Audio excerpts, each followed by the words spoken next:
Bueno, buenos días a todos. Vamos a iniciar entonces con carcinoma de colon, como para ir cerrando la parte de tubo digestivo. Bueno, en el caso problema tenemos un paciente que concurre al consultorio de medicina familiar de 72 años que manifiesta deposiciones teñidas con sangre y episodios intermitentes de constipación y diarrea. No refiere antecedentes personales de pólipos intestinales y desconoce la causa de fallecimiento de los padres. El estudio endoscópico muestra 20 centímetros del margen anal, lesión estenosante que se biopsia, y luego del informe anatomopatológico de adenocarcinoma es entonces intervenido quirúrgicamente. Como datos entonces, antes de ver qué nos va a pedir el caso problema, sabemos dos cosas interesantes. Él no refiere antecedentes personales de pólipos y una cosa importante es que desconoce la causa de fallecimiento de los padres. Ahí ya entonces tenemos la posibilidad de que exista una patología hereditaria para este tipo de carcinoma. Después un dato no menor es que la lesión que se biopsia se localiza a nivel de 20 centímetros del margen anal. Es importante que ustedes recuerden entonces en la anatomía normal del colon que desde el ano hacia 15 centímetros hacia arriba corresponde al recto. Por lo tanto, esto estaba ubicado en colon sigmoideo. Ahora bien, veamos qué nos pide el caso problema. Dice, explique la relación entre la sintomatología del paciente y la morfología de la neoplasia. Y nos dice, en base a esto, cómo sería la clínica y la morfología si el carcinoma se originara en el colon derecho, porque como dijimos está en el sigmoide, ¿verdad? ¿Y cuáles considera que son los factores pronósticos más importantes que deben tenerse en cuenta después del estudio macro y microscópico de la pieza? Bien, veamos entonces qué son los pólipos neoplásicos. Ustedes saben que cualquier patología neoplásica que se presente a nivel del colon se va a manifestar como un pólipo, que por supuesto es una protuberancia de la mucosa. Esto corresponde tanto para cualquier tipo de carcinoma. El más frecuente, como dijimos, es el adenocarcinoma de colon. Ahora puede ser que un tumor carcinoide o tumores del estroma, como por ejemplo un lipoma o un leiomioma de esa pared, que ustedes saben que está constituido por mucosa, submucosa, capa muscular y serosa.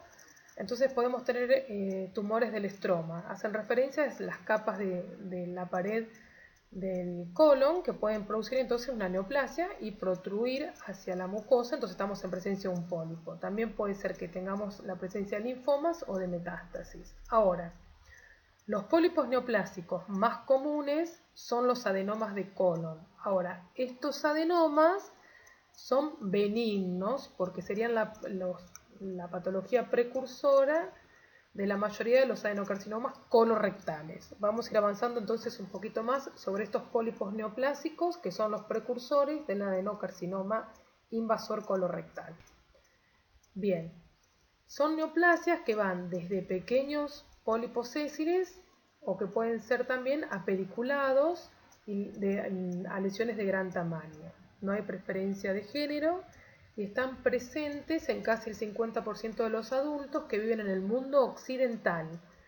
Entonces acá ya tenemos un dato que nos puede servir desde el punto de vista epidemiológico, que podemos asociarlos con los factores predisponentes, que vamos a ver que tendrán que ver con la dieta, y por otro lado que están presentes en el casi 50% de los adultos a los 50 años, que nos va a marcar entonces el periodo en el que vamos a tener que hacer el screening con la colonoscopía para detectar la patología preneoplásica o preinvasora, que serían estos adenomas. Se caracterizan por definición por la presencia de displasia epitelial. Entonces, como es una patología precursora, va a tener displasia epitelial, que la vamos a ver desde el punto de vista citológico. Vamos a ver qué características presentan esas células para definirlas entonces a estas lesiones como precursoras, verdaderos adenomas, ¿verdad? La prevalencia de adenomas colorectales se correlaciona, por esto que venimos hablando, con la del carcinoma colorectal y las distribuciones son similares. Ahora bien, grandes estudios han demostrado que la colonoscopia de vigilancia y la extirpación de estos pólipos, que son displásicos por definición, reduce la incidencia del adenocarcinoma colorectal. Pero además sabemos que a pesar de esta fuerte relación, la mayoría de estos adenomas no progresa, y si lo hace muy lentamente para convertirse en un adenocarcinoma. Son clínicamente silentes estos adenomas, con la excepción de los que son de mayor tamaño, que producen hemorragia oculta y anemia. Bueno, miden de 0,3 hasta 10 centímetros de diámetro. Como dijimos, pueden ser sésiles o tener un pedículo, y ese pedículo tener un eje de tejido conectivo vascularizado. La superficie puede ser aterciopelada, a veces lisa o lobulada.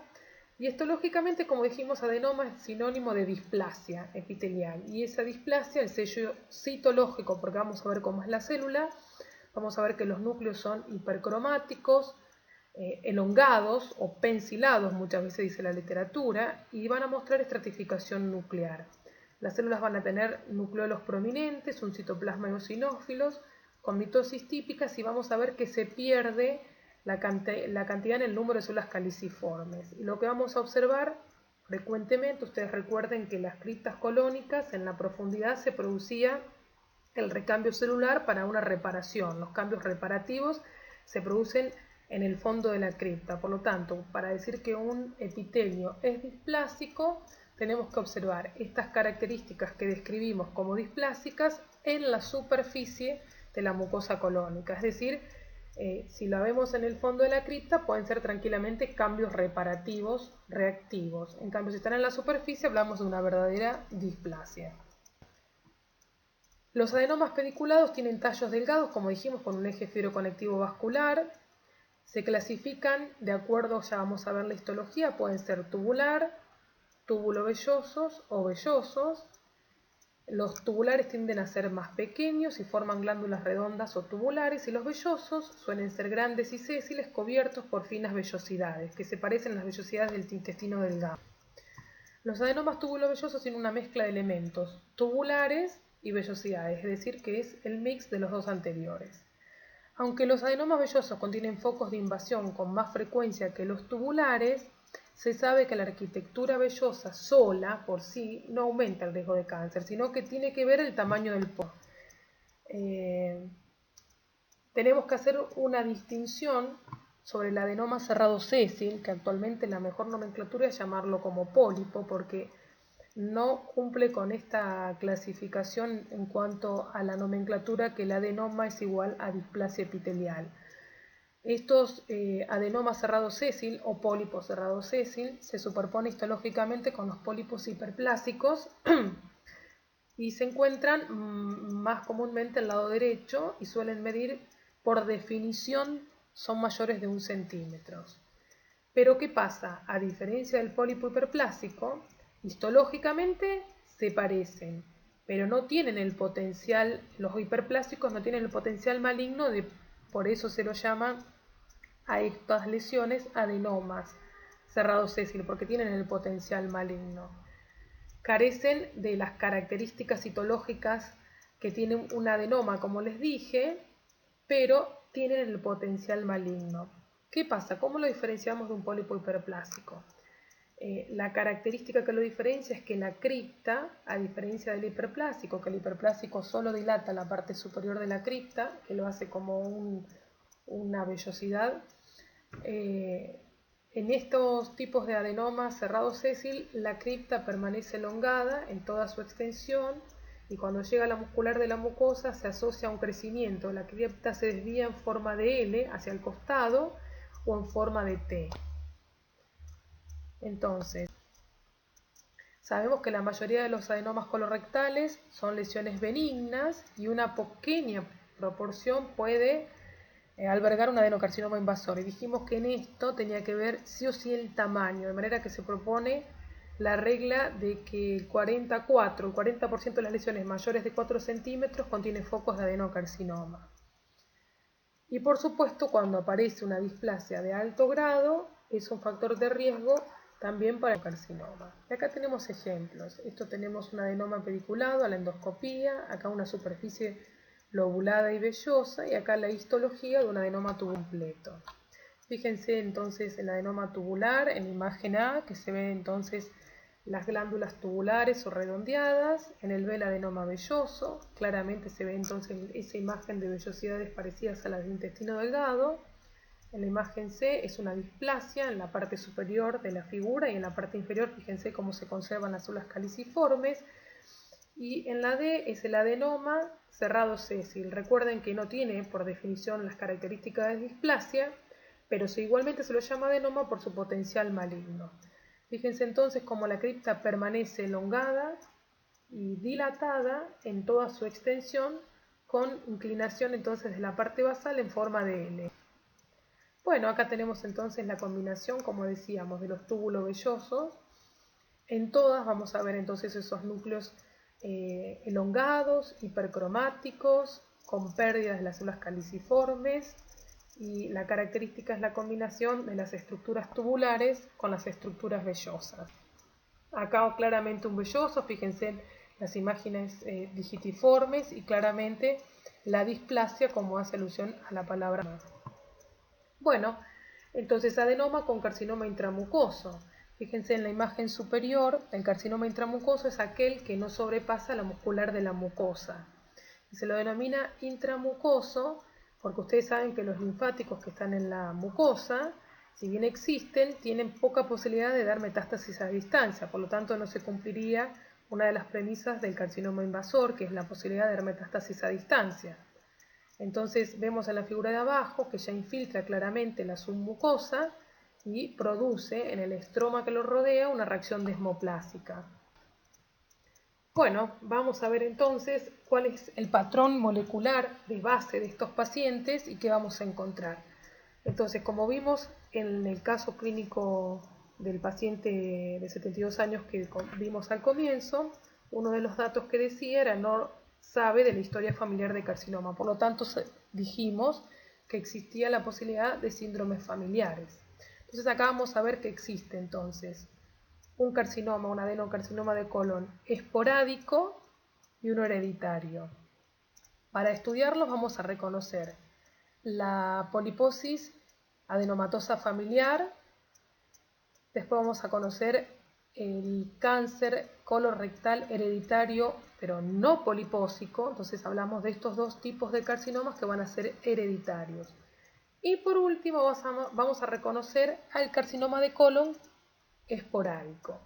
Y vamos a ver que este carcinoma de colon esporádico va a compartir un linaje molecular, un defecto a nivel molecular parecido al de la poliposis adenomatosa familiar, el que se produce en un 80%, y también un pequeño porcentaje, un 10 al 15% del carcinoma colon rectal esporádico comparte la misma alteración molecular que el carcinoma colorectal, también hereditario, pero no polipósico. Entonces, fíjense, en la poliposis adenomatosa familiar tenemos que la vía molecular afectada va a ser el gen APS en la vía de señalización, que va a conducir entonces, con mutaciones que vamos a ver luego más adelante, consecutivas a esta inicial, se va a transmitir por una forma autosómica dominante, y la histología es la secuencia adenoma-adenocarcinoma.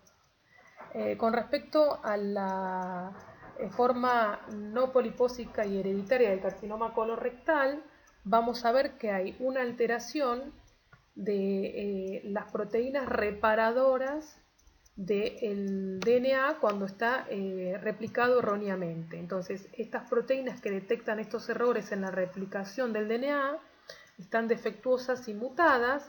Vamos a reconocer las prototipas que se marcan, se pide la inmunohistoquímica y dan negativas para MSH2, MLH1, y vamos a observar que se dan del lado derecho, y la característica va a ser como lesión preneoplásica un adenoma cerrado sésil, y cuando se transforma en adenocarcinoma es un adenocarcinoma mucinoso. Y después vamos a ver que dijimos el carcinoma esporádico, que comparte una de las vías con la adenomatosis familiar polipósica, que es la de la vía APC, y vamos a tener entonces la misma, del lado se da al lado izquierdo, vamos a tener la misma secuencia, adenoma, adenocarcinoma, y esos adenomas van a ser tubular, velloso, túbulo velloso, adenocarcinoma.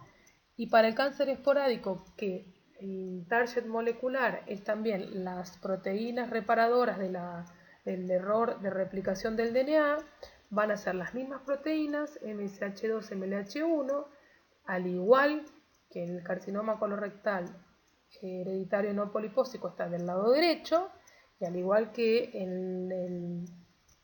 se van a encontrar las secuencias de un adenoma cerrado sésil que evoluciona a un adenocarcinoma mucinoso.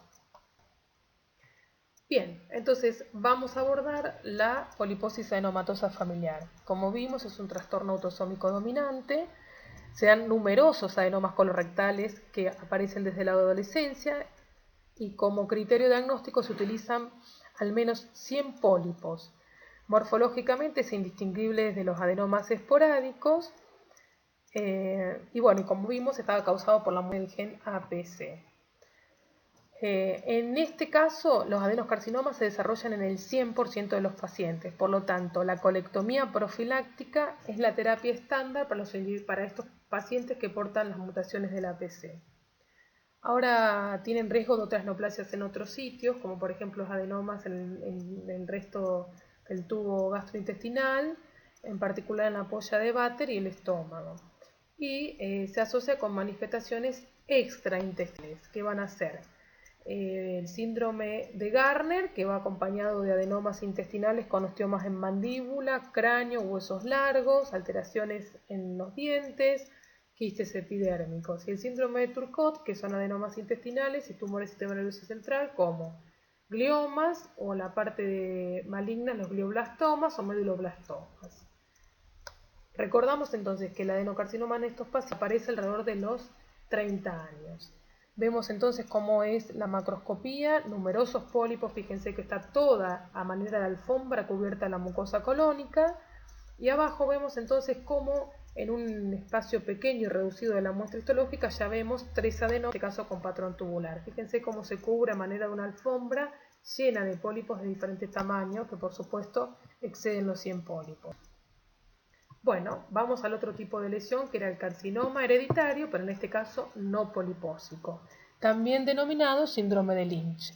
Estos pacientes tienen antecedentes familiares en primer grado de otro tipo de tumores, como por ejemplo cáncer de endometrio, de estómago, ovario, de cerebro, tracto hepatobiliar y piel. Se da a una edad más temprana que los carcinomas esporádicos, pero más tardía que la anterior, alrededor de los 50 años. Como vimos, era del lado derecho y tenía que ver con la alteración de las enzimas reparadoras del daño de replicación del DNA. Vimos que estos pacientes entonces tenían implicado el MSH2, MLH1, que eran las proteínas, y se daban del lado derecho. Y este tipo de mutaciones se daban en sectores que contienen secuencias repetitivas de ADN que se llaman ADN microsatélite, por lo tanto se conoce como la entidad asociada a inestabilidad microsatélite. Bueno, ahora vamos entonces al adenocarcinoma del colon esporádico, que como vimos, el 80% corresponde a la mutación APC y el otro corresponde a la mutación en las proteínas reparadoras de la mala replicación del DNA. Vamos a ver que es la neoplasia maligna más común del tracto gastrointestinal, que causa una importante morbilidad y mortalidad. Es segundo en mortalidad, 15% de todas las muertes relacionadas con el cáncer, porque primero va a pulmón. Los picos de incidencia entre los 60 y 70 años, varones afectados ligeramente más que las mujeres, y los factores de la dieta que tienen que ver son una ingesta de fibra vegetal no absorbible reducida y una alta ingesta de carbohidratos y grasas. Bueno, varios estudios epidemiológicos sugieren que la aspirina u otros AINES actúan como factor protector. Y bueno, como mencionamos previamente, hay dos vías genéticas distintas. Una que tiene que ver con la APS, que se comparte entonces, como habíamos visto, con la adenomatosis, con la FAP, la poliposis adenomatosa familiar, y la otra tenía que ver con el síndrome de Lynch, que es la inestabilidad de microsatélite. La más común, el 80% de los casos, con la APC vía de la beta-catenina.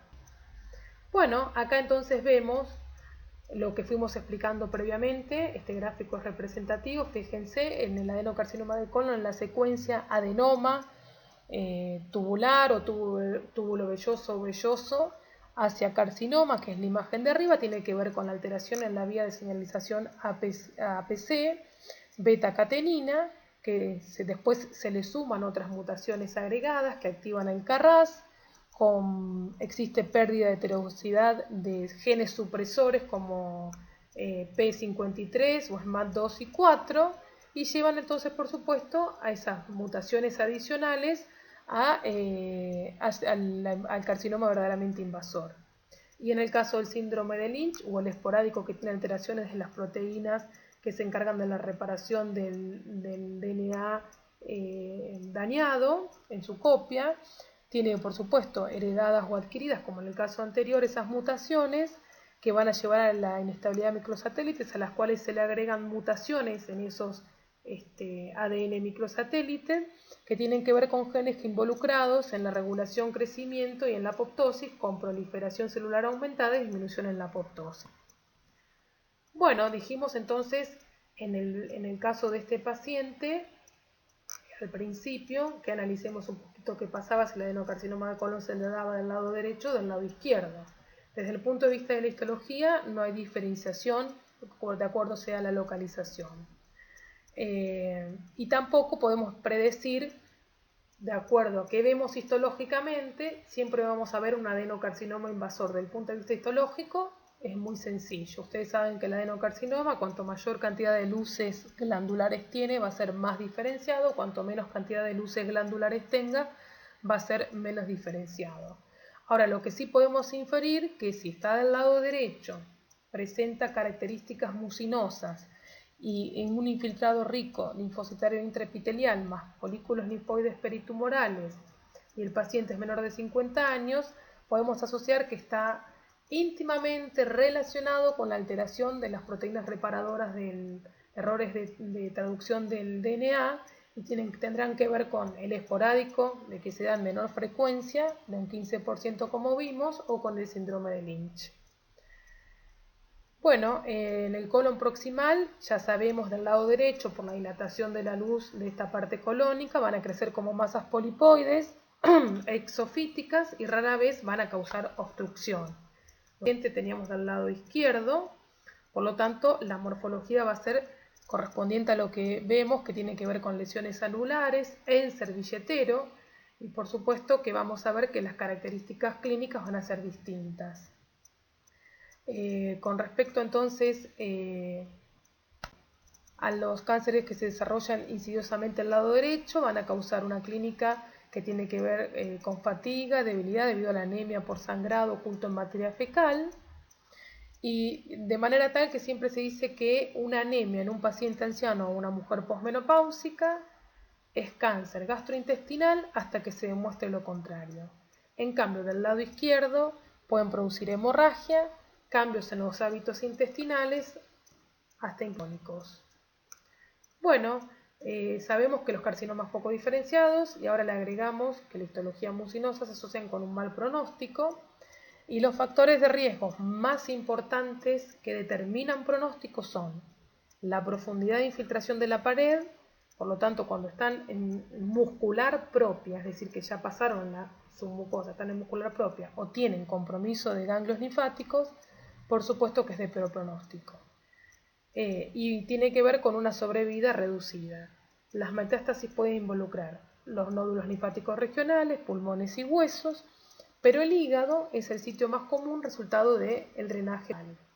Acá vemos imágenes entonces macroscópicas, fíjense en la imagen A, abajo se ve entonces que continúa el segmento del canal anal y se ve una lesión mamelonada con ulceración central, y en la figura B tenemos focos blancos y necrosis. Acá vemos entonces en la imagen superior una estenosis con una infiltración prominente de la pared. Acá tenemos entonces una lesión en la imagen de abajo, corresponde a un ciego con una imagen polipoidea, exofítica, y acá tenemos una lesión claramente úlcera infiltrada. Bueno, la imagen entonces a nivel de los estudios por imágenes, vemos la característica imagen de la manzana mordida, que habla entonces de la estenosis colónica importante. Acá vemos otras imágenes que tienen que ver entonces con la infiltración enmarcada en la pared Fíjense entonces una estenosis. Después vemos una imagen mamelonada con necrosis central, y la de abajo podría corresponder a sectores con áreas musas. Bueno, otra vez una estenosis importante, y fíjense entonces la infiltración, como dijimos antes, la profundidad de invasión de la pared es lo que determina pronóstico, junto con si están involucrados los ganglios renales. Bueno, imágenes histológicas, como dijimos, son adenocarcinomas que de acuerdo a la cantidad de luces glandulares van a ser más diferenciados.